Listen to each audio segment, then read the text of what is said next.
آج سے تقریباً 20 سال پہلے تک کراچی میں درختوں پر رنگ برنگے نازک پرندوں کی چہچہاہٹ عام سنائی دیتی تھی۔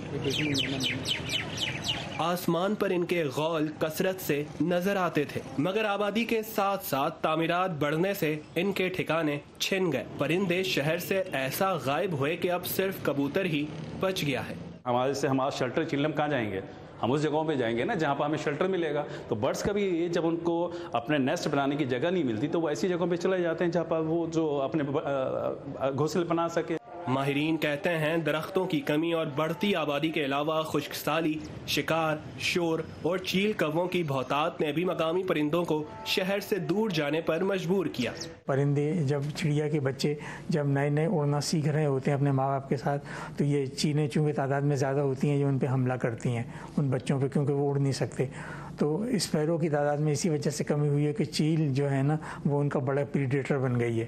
ماہرین کے مطابق تقریباً آج سے 17-18 سال پہلے سندھ میں 570 اقسام کے پرندے پائے جاتے تھے، مگر نامناسب ماحول کی وجہ سے کئی طرح کے پرندے معدوم ہو چکے ہیں۔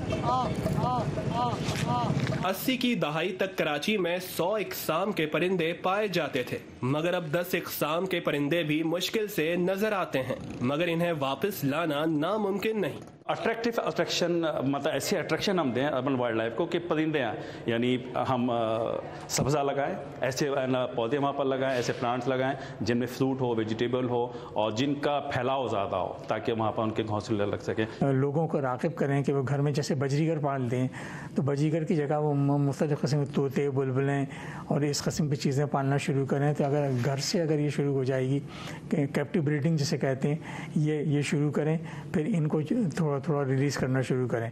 ماہرین کا کہنا ہے پرندوں کے لیے سازگار ماحول پیدا کرنے کے لیے آگاہی پھیلانا ضروری ہے، لیکن ماحول کا تحفظ صرف حکومت کی ذمہ داری نہیں، اس کے لیے ہر شہری کو اپنا کردار ادا کرنا ہوگا۔